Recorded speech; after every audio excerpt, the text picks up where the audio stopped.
Good afternoon बंधुरा welcome back to my channel Mukul simple life. তোমরা কেমন আছো? আশা করি ভালো আছো। তোমাদের ভালোবাসায় ঈশ্বরের আশীর্বাদে আমরাও ভালো আছি। তো এখন আমি সোজা রান্নাঘরে চলে এসেছি। রান্নাঘরে রান্না করতে এসেছি। কি রান্না করছি তোমাদের অবশ্যই শেয়ার করব। তার আগে বলো তোমরা ভালো আছো তো? অবশ্যই ভালো থেকো, সুস্থ থেকো, এটাই সবসময় চাই মন থেকে।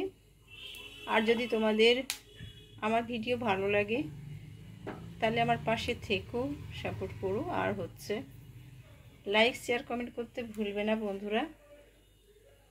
তোমাদের কাছে এটুকুই চাই শুধু। তো বন্ধুরা আমি এখন ইলিশ মাছের তেল ঝাল করব।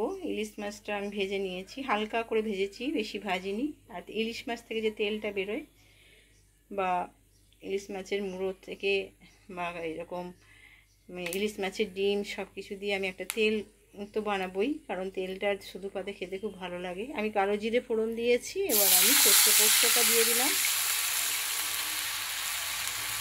সর্ষে পোস্তটা দিয়ে দিলাম এতে। তো মাছগুলো আমি হালকা করে ভেজে নিয়েছি, একদম আলতো করে, কারণ ইলিশ মাছ বেশি ভাজলে খেতে একদমই ভালো লাগে না। অথচ অল্প করে না ভাজলে আবার তেলটাও পাওয়া যাবে না। তো সেই জন্য আমি হালকা করে ভেজে নিয়েছি। এখানে ইলিশ মাছের মুড়ো বা তেল যেগুলো থাকে সেগুলো দিয়ে আমি একটা তেল করেছি।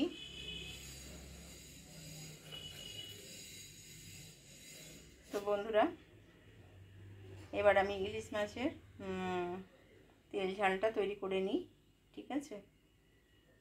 আর ইলিশ মাছে তো সবসময় তো সর্ষে পোস্ত লাগে, সর্ষে পোস্ত দিয়ে বেশি ভালো লাগে। আমরা তো সর্ষে পোস্ত দিয়েই করি এটা। তো এখন সর্ষে পোস্তটা ফুটতে থাক। আমি একটু এটা গ্যাসের ফ্লেমটা কমিয়ে দিই, এটা একটু ফুটতে থাক, তা নাহলে সর্ষের একটা তিতকুটে ভাব থাকতে পারে। তো দেখো বন্ধুরা গ্রেভিটা অনেকটাই ফুটে গেছে। একটু কাঁচা লঙ্কা আনি, কাঁচা লঙ্কা দেবো এতে। তো দেখো বন্ধুরা আমার কিন্তু এই গ্রেভিটা ফুটে উঠেছিল। তারপরে অনেকক্ষণ ফোটানোর পর আমি কিন্তু মাছগুলো দিয়ে দিয়েছি, সাথে কয়েকটা কাঁচা পাকা লঙ্কাও দিয়েছি, ওপরে একটু ধনেপাতা দিয়েছি। তো বন্ধুরা ইলিশ মাছ আমাদের মানে একটু বড় সাইজের ইলিশ মাছ আমাদের এখন এই প্রথমেই আসলো এই সিজনে। এর আগে কিন্তু বড় এরকম ইলিশ মাছ আসেনি। তো তোমাদের কারা কারা ইলিশ মাছ খেতে ভালোবাসো অবশ্যই জানাবে। আমার ইলিশ মাছ খেতে ভালো লাগে, কিন্তু খুব কাঁটা লাগে, খুব কাঁটার জন্য একটু অসুবিধে হয়, কিন্তু এমনি খেতে ভালো লাগে, ঠিক আছে? তো তোমরা কে কে ইলিশ মাছ খেতে ভালোবাসো? আর এই বর্ষায় ইলিশ মাছটা খুব ওঠে। ইলিশ মাছ উঠলেও জানো তো ইলিশ মাছের দাম কখনো কমে না। ইলিশ মাছের দাম কখনোই কমে না, মানে যতই উঠুক না কেন ইলিশ মাছের দাম সেই বেড়েই থাকে। তো যাই হোক, তবুও তো কখনো সখনো খেতে ইচ্ছে করে, তাই না? তো যার জন্য ইলিশ মাছের একটু কাই হলে, একটু এক পিস ইলিশ মাছ হলেও খাওয়া যায় ভালো। আর তার সাথে তো তেলটা আছেই। আর গরম ভাতে, প্রথম পাতে গরম ভাতে কিন্তু ওই ইলিশ মাছের যে তেলটা, এটা কিন্তু খেতে ভীষণই ভালো লাগে। তোমরা কি সকলেই ভালোবাসো নাকি বলো? অনেকে ভালোবাসো, আবার অনেকে কাঁটার জন্য ভালোবাসো না। আশা করি খেতে ভালো লাগে, কিন্তু আমার মতে কাঁটার জন্য এরকম করো। কিন্তু একটু কাঁটাটা বেছে খেয়ে নেবে। হ্যাঁ, এগুলো তো সব সময় পাওয়া যায় না, 12 মাস। আর এগুলোর প্রচণ্ড দাম, অন্যান্য সিজনে তো আরও বেশি দাম হয়। হ্যাঁ, বর্ষাকালে তবুও ঠিক আছে।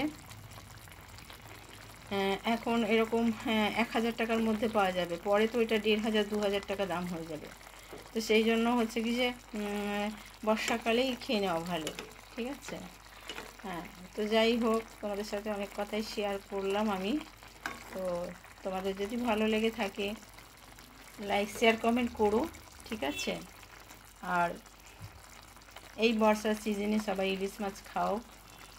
ইলিশের অনেক রকম রেসিপি করা যেতে পারে। ইলিশের পাতুরি টাতুরি করা যাবে, ইলিশের তেল ঝাল করা যাবে, হ্যাঁ, বেগুন দিয়ে ইলিশ করা যাবে। হ্যাঁ, অনেক ইলিশের তো অনেক রকম পদ হয়, তোমরা যেরকম পারো সেরকমই খাবে, ঠিক আছে। তো আমি এখন এটাকে তেল ঝাল করলাম, নেক্সট বার কী করবো সেটা তোমাদের আবার পরে দেখাবো, ঠিক আছে। আর ঝিরঝির করে যত বৃষ্টি পড়বে ততই দেখবে ইলিশ মাছের আমদানিটা বেশি হয়। তো ঝিরঝিরে বৃষ্টি আর বলে না ইলশে গুড়ি, সেই ইলশে গুড়ি বৃষ্টি হলে ইলিশ মাছও মার্কেটে খুব আসতে থাকে।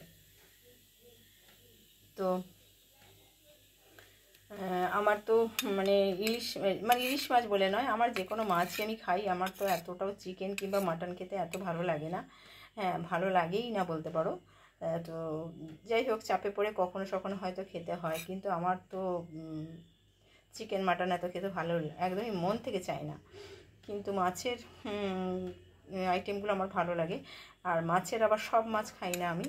হ্যাঁ, বেশ কয়েকটা মাছ, যেমন সেই একটা কি মাছ পাওয়া যায় না, কি বলো তো ওটাকে বলে, সে খুব লটপট লটপট করে, ওটাকে কি মাছ বলে আমি ঠিক মনে পড়ছে না আমার। তো যাই হোক, সেই মাছটাকে ঝুড়ো ঝুড়ো করে সেই মাছটার কি বেশ নাম যেন।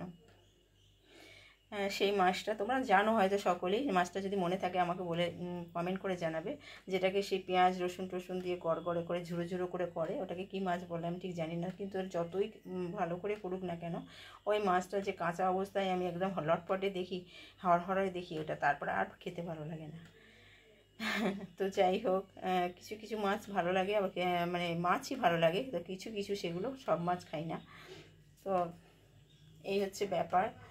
তো তোমাদের কি মতামত অবশ্যই জানাবে, তোমরা কীরকম মাছ খেতে ভালোবাসো, কী কী মাছ খেতে ভালোবাসো, নাকি আমার মতন বাছা বাছা মাছ খেতে ভালোবাসো।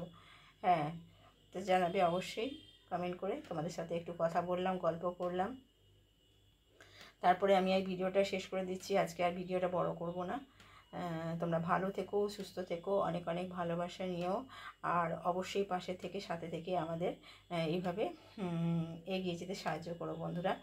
তো চলো, আর বেশি কথা বলবো না, নেক্সট ব্লগে আবার তোমাদের সাথে দেখা হচ্ছে। আজ এই পর্যন্তই, বাই, টাটা।